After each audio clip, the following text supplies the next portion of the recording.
वैसे तो land rover की गाड़ियां पूरी दुनिया के अंदर फेमस है अपनी अतरंगी और दूसरी गाड़ियों के लिए इम्पॉसिबल हो ऐसे काम करने के लिए। कभी ये चलते डैम पे चढ़ जाती है तो कभी चीन की दीवार, कभी इनकी डिस्कवरी 110 टन का ट्रक खींच लेती है। और हाल ही में इनकी डिफेंडर ने पहली बारी में ही डकार रैली को जीता है, पहली बारी में। जिससे हमें ये पता चलता है कि अगर आप लोगों को एक लग्जरी गाड़ी चाहिए तो आप जाते हो BMW, मर्सिडीज और ऑडी की तरफ। अगर आपको और लग्जरी चाहिए तो आप जाते हो बेंटले और रोल्स रॉयस की तरफ। अगर आपको परफॉर्मेंस चाहिए तो आप जाते हो पोर्शे की तरफ, और परफॉर्मेंस चाहिए तो आप जाते हो बुगाटी और लैम्बोर्गिनी की तरफ। पर अगर आप लोगों को दुनिया से परे रहना है और कुछ ऐसे ऐसे काम करने जो कि दूसरी गाड़ियां कर भी नहीं सकती, तो आप जाते हो लैंड रोवर की तरफ। और यही चीजें आज हम लोग देखने वाले हैं कि कैसे लैंड रोवर वाले दुनिया की बेस्ट SUVs बना लेते हैं और कैसे कैसे काम इन लोगों की गाड़ियों ने कर रखे हैं। और ये भी हम देखेंगे कि क्यों लैंड रोवर आपको ज्यादा अच्छे ऑप्शंस प्रोवाइड करता है इन ब्रांड से। और सिर्फ अच्छा ही नहीं, आज हम ये भी बात करेंगे कि क्यों लैंड रोवर की गाड़ियां अनरिलायबिलिटी के मामले में बहुत ही ज्यादा पिछड़ी हुई है। मतलब अगर आप इंटरनेट पे सर्च करोगे अनरिलायबल कार्स तो वहाँ पे आपको 10 में से 5 और 3 गाड़ियां तो लैंड रोवर की देखने को मिलेगी। ब्रांड्स देखने जाओगे तो वहाँ पे भी टॉप 10 की लिस्ट में आपको लैंड रोवर देखने को मिलेगा। तो क्या सच में ये गाड़ी अनरिलायबल है भी, या फिर सिर्फ नाम बदनाम किया जा रहा है? सबको देखेंगे। जय हिंद, आप देख रहे हो ऑटोडेक।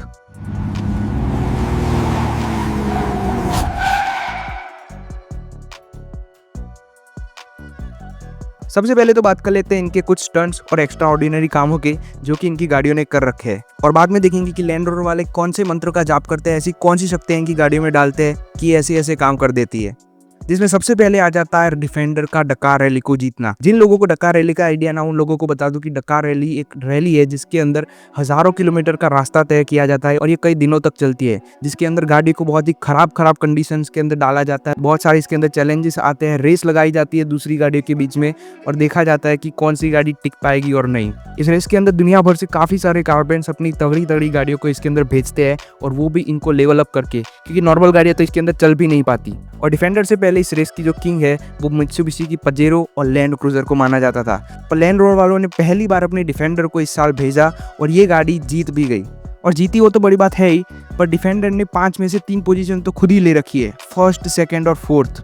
और ये बिल्कुल भी आसान नहीं था क्योंकि कई बार डिफेंडर्स के अंदर प्रॉब्लम्स आई थी सस्पेंसर और इंजन से रिलेटेड। और एक बार तो लिटरली एक गाड़ी पलट भी गई थी, जिस वजह से इनका बहुत सारा टाइम वेस्ट हो चुका था।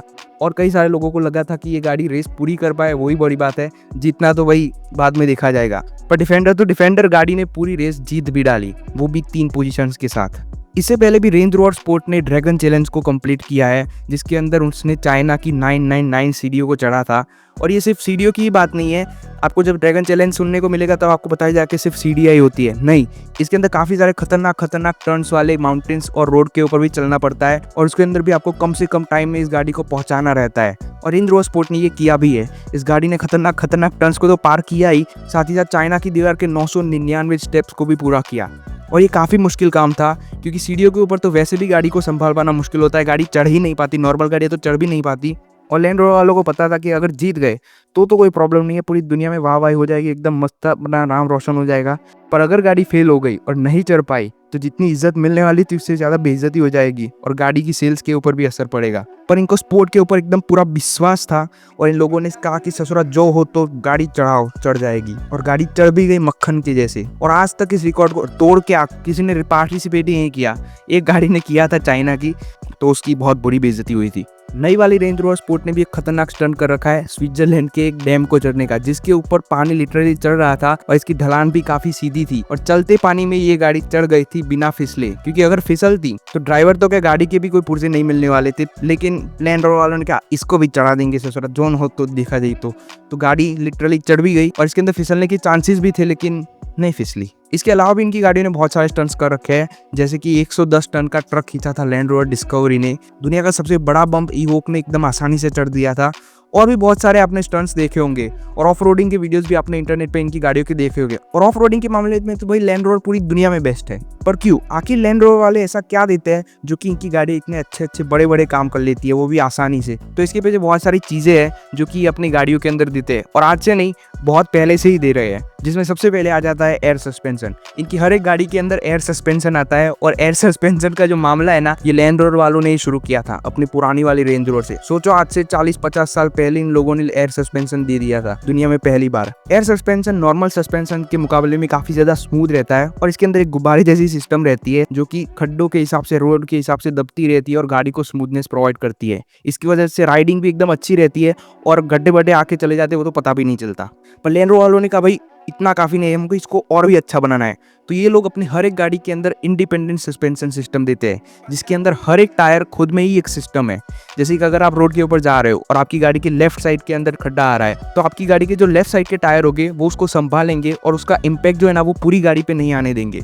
आपकी पूरी गाड़ी खड्डा आने पे डिस्को नहीं करेगी, उसके लेफ्ट साइड वाले टायर उसको संभालेंगे, और एयर सस्पेंशन आएगा तो उसकी मदद से तो आपको पता भी नहीं चलेगा कि नॉर्मल खड्डा आके चला भी गया। साथ ही साथ इनकी गाड़ी के अंदर all tyre independent suspension system आता है। मतलब जैसे कि अगर आप लोग ऑफ रोडिंग के लिए जा रहे हो और आपकी गाड़ी कहीं पे फंस गई, ठीक है, लेफ्ट साइड से एकदम फंस चुकी है और राइट साइड के टायर में नहीं फंसी है, तो आपकी गाड़ी क्या करेगी, लेफ्ट साइड वाले जितने भी टायर्स होंगे उनको ज्यादा पावर देना शुरू करेगी, वहाँ पे फ्रिक्शन बढ़ा देगी, वहाँ की जो टर्रेन है उसके हिसाब से गाड़ी को मॉडिफाई कर देगी, उसके सस्पेंशन को बदल देगी। सभी तरीके से जो गाड़ी है वो अपने लेफ्ट साइड के टायर से उनको सपोर्ट करना शुरू कर देगी, और राइट साइड वाले टायर की पावर है वो भी लेफ्ट साइड वालों को दे देगी, जिससे गाड़ी ज्यादा जोर लगाए और वहां से निकल जाए। और आजकल की मॉडर्न गाड़ियों के अंदर तो पूरा का पूरा कंप्यूटर सिस्टम आता है, पूरा कंप्यूटर रहता है जो कि आपकी गाड़ी के सस्पेंशन, आपकी पूरी गाड़ी को संभालता रहता है। समझ लो कि आप लोगों को ऑफ रोडिंग नहीं आती है, वैसे भी ये काम बहुत मुश्किल रहता है, ऑफ रोडिंग बच्चों का खेल नहीं है। तो लैंड रोवर वाले क्या करते हैं कि आपको भले ही ऑफ रोडिंग ना आती हो, वो आप लोगों को मोड्स देते हैं, रफ, वेट, स्नो, डेजर्ट, ऐसे बहुत सारे ऑप्शन देते हैं।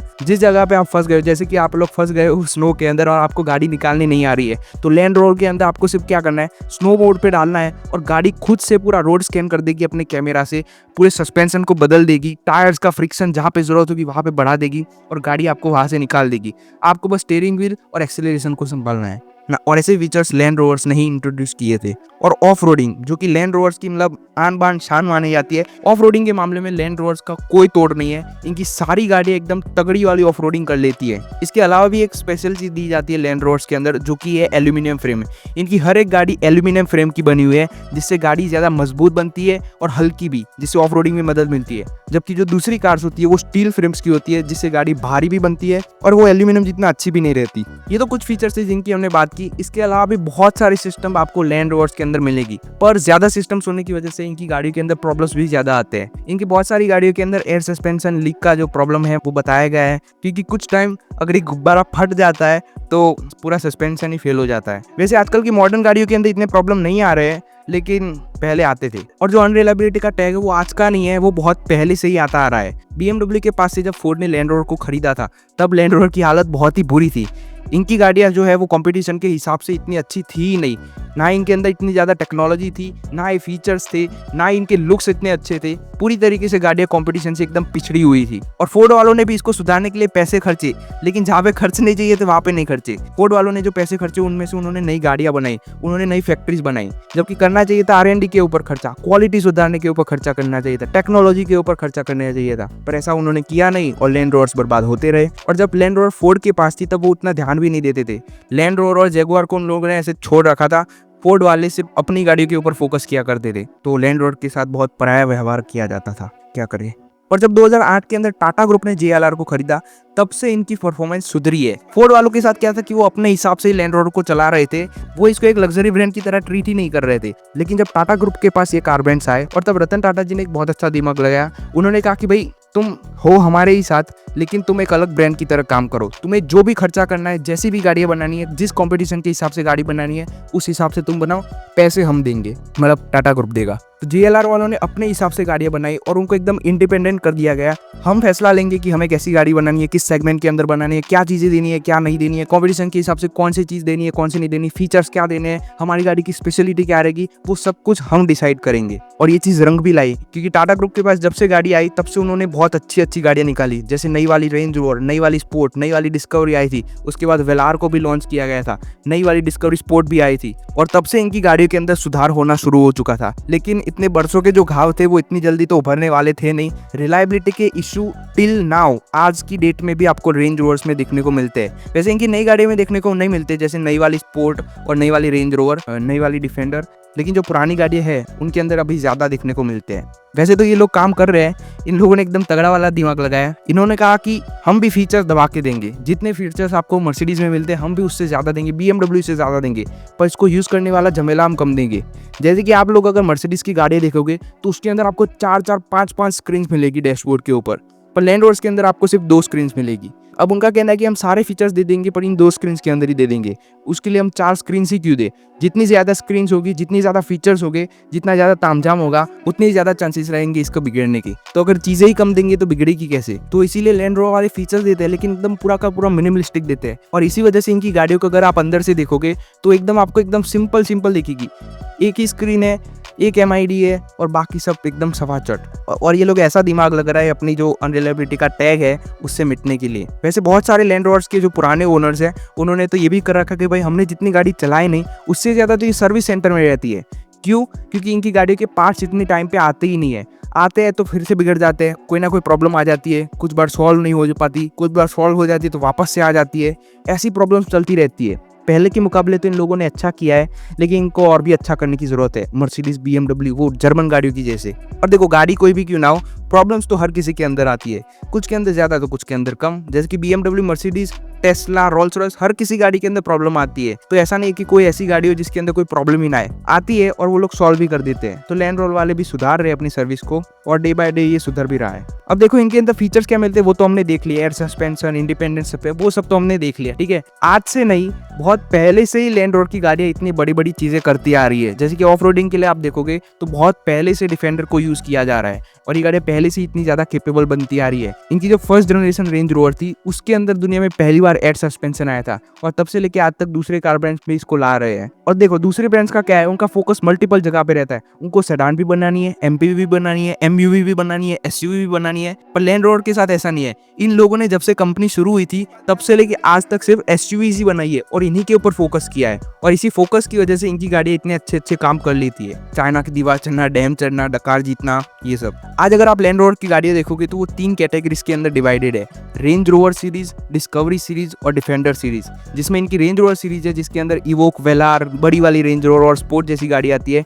इस सीरीज का पूरा फोकस है लग्जरी देना, जिसके अंदर आपको एकदम टॉप नॉच लेवल की लग्जरी मिलती है, टॉप नॉच परफॉर्मेंस मिलती है, गाड़ी के लुक्स तगड़े होते हैं, एकदम मॉडर्न गाड़ी दिखती है, फीचर्स दबा के मिलते हैं। ये काम हो गया रेंज रोवर सीरीज का। इसके अलावा इनकी दूसरी सीरीज आती है डिफेंडर सीरीज, जिसके अंदर इनकी 4 गाड़ियाँ है, डिफेंडर 90, 110, 130 और ऑक्टा। इस सीरीज का पूरा फोकस है ऑफ रोडिंग के ऊपर। मतलब अगर आपको दुनिया से कुछ अलग करना है, कहीं भी जाना है, अपनी गाड़ी को दबा के ऑफ रोडिंग करनी है, दबा के अपनी गाड़ी से दुनिया को एक्सप्लोर करना है, किसी भी जगह पे जाना है, तो आप लोगों के लिए डिफेंडर सीरीज, जिससे आप तगड़ी वाली एक्स्ट्रा ऑर्डिनरी चीज़ें कर सकते हो।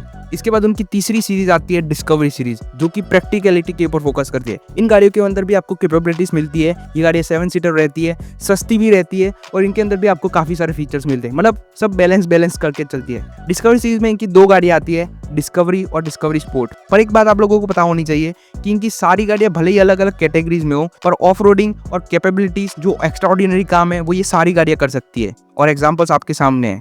फॉर एग्जाम्पल आप लोग अगर मर्सिडीज की सबसे महंगी SUV GLS को देखोगे और उसका कंपैरिजन रेंज रोवर से करोगे तो लग्जरी आपको दोनों के अंदर मिलेगी। दोनों ही गाड़ियों के अंदर एकदम मस्त सोफे वोफे, फ्रिज भी, बड़ी बड़ी स्क्रीन लगाई हुई है। लेकिन जिस लेवल की ऑफ रोडिंग, जिस लेवल की परफॉर्मेंस आपको रेंज रोवर देगी, GLS उसके आसपास भी नहीं आ सकती। इस गाड़ी के अंदर बेसिक ऑफ रोडिंग के फीचर्स भी नहीं है, मतलब ये ऑफ रोडिंग कर ही नहीं सकती। GLS बिल्कुल ऑफ रोडिंग नहीं कर सकती, जबकि दूसरी तरफ जो रेंज रोवर है वो तगड़ी वाली ऑफ रोडिंग कर सकती है, लैंड क्रूजर लेवल की। और मेरा तो मानना है भाई, इतनी महंगी SUV लेके अगर आप लोग अच्छे से ऑफ रोडिंग ही ना कर पाओ। अब बात करते हैं कि मैं ऐसा क्यों कह रहा हूँ कि लैंड रोवर्स की गाड़ी आपको ज्यादा अच्छे ऑप्शंस प्रोवाइड करती है। तो देखो ऐसा तो नहीं है कि वो गाड़ी अच्छी नहीं है, वो गाड़ी भी बहुत अच्छी है। उनके अंदर आपको टॉप नॉच लग्जरी मिलती है, टॉप नॉच परफॉर्मेंस मिलती है। लेकिन वो कहते हैं ना, दुनिया से परे और तगड़ी इम्पॉसिबल कैपेबिलिटीज वाली चीजें वो सिर्फ आपको लैंड रोवर्स के अंदर ही मिलेगी, जिसकी हमने पहले भी बात कर ली। और स्पेशली मर्सिडीज की बात कर तो भाई इनकी SUVs लगती ही नहीं है। अब इनकी GLA देख लो, ये ऐसा लगता है कि कोई बॉर्नविटा पिला के एकदम हैचबैक को बड़ा कर दिया गया है। इनकी GLC को देख लो, इनकी GLE को देख लो, इनकी GLB को देख लो, ये सारी की सारी गाड़ियां कहीं से भी SUVs लगती ही नहीं है। ना ही इनके अंदर वो क्षमता है कि ये कुछ कर पाए, सिवाय इन भाई साहब के। इनकी बात कोई नहीं करा इनके सिवाय। वैसे इनकी सारी गाड़ी एकदम ओवर प्राइस्ड ही है, कुछ भी मतलब नहीं बनता है। वैसे हाँ, मर्सिडीज की ब्रांड वैल्यू है तो ठीक है, BMW के साथ भी ये है, इनकी गाड़ियाँ दिखती अच्छी है, मस्त परफॉर्मेंस वाली है, लेकिन वो कैपेबिलिटीज जो काम लैंड रोवर्स की गाड़ियाँ कर सकती है वो काम ये लोग नहीं कर सकते। अगर आपको सेडान्स की तरफ जाना है तो फिर लैंड रोवर के पास ऑप्शन ही नहीं है, उसके लिए तो आप लोगों को इनके पास ही जाना पड़ेगा। लेकिन अगर एसयूवी चाहिए तो लैंड रोवर के जैसी लग्जरी एसयूवी कोई नहीं बनाता। रेंज रोवर्स के अंदर आपको luxury, power, brand value, extreme conditions के ऊपर जाने वाली कैपेबिलिटीज जो भी चाहिए वो सब मिलता है, जो कि आपको दूसरे ब्रांड्स नहीं देते। पर हाँ, मुझे लैंड रोवर वालों के साथ एक कंप्लेन है और वो बहुत बड़ी कंप्लेन है, ये लोग अपनी गाड़ियों को अपडेट करना ही भूल जाते हैं। वैसे अपडेट की जरूरत नहीं पड़ती। आप इनकी अगर 2012 वाली रेंज रोवर देखोगे, 2019-20 वाली रेंज रोवर देखोगे तो आज भी कंपटीशन की बाकी गाड़ियों से अच्छी दिखती है। मतलब देखो तो सही इस गाड़ी को, ये कहीं से लगती है 2019-18 की गाड़ी, लेकिन हाँ ये लोग बहुत लेट अपडेट देते हैं। इन लोगों ने 2019 में डिफेंडर को निकाला था, आज तक कोई फेसलिफ्ट नहीं आया। वैसे जरूरत भी नहीं है, डिस्कवरी स्पोर्ट का फेसलिफ्ट आए 6 साल हो चुके हैं, आज तक कुछ नहीं आया। वेलार 2017 में लॉन्च हुई थी, 10 साल होने को आए हैं, अभी तक इस गाड़ी की नेक्स्ट जनरेशन का आता पता नहीं है। वैसे जरूरत भी नहीं है। देखो जो इनकी नई वाली रेंज रोवर है उसे 2021 में लॉन्च किया गया था, आज तक कोई फेसलिफ्ट नहीं आया, 5 साल हो गए, जरूरत भी नहीं है। लेकिन जरूरत ना हो तो भाई अपडेट नहीं करेंगे, ऐसा थोड़ी है, अपडेट तो करना पड़ेगा ना। और इस चीज के अंदर दूसरे ब्रांड्स काफी अच्छे हैं। मर्सिडीज वालों को अगर आप देखोगे, BMW वालों को देखोगे तो वो लोग हर 2 साल के अंदर अपनी गाड़ी को अपडेट कर देते हैं, कुछ ना कुछ नया नया देते रहते हैं। तो लैंड रोवर वालों को भी ऐसा कुछ करना चाहिए। और इनका एक कंप्लीटली नया प्रोडक्ट आया तो अरसा हो चुका है। 2019 के अंदर डिफेंडर देखने को मिली थी, वो भी नेक्स्ट जनरेशन थी। अगर आप कंप्लीट नई कार की बात करोगे तो वो 2017 में आई थी वेलार, और तब से लेके आज तक 9 सालों के अंदर इन्होंने कोई नया प्रोडक्ट नहीं लॉन्च किया, एकदम नया फेसलिफ्ट नेक्स्ट जनरेशन नहीं, पूरा का पूरा नया प्रोडक्ट अभी तक नहीं आया।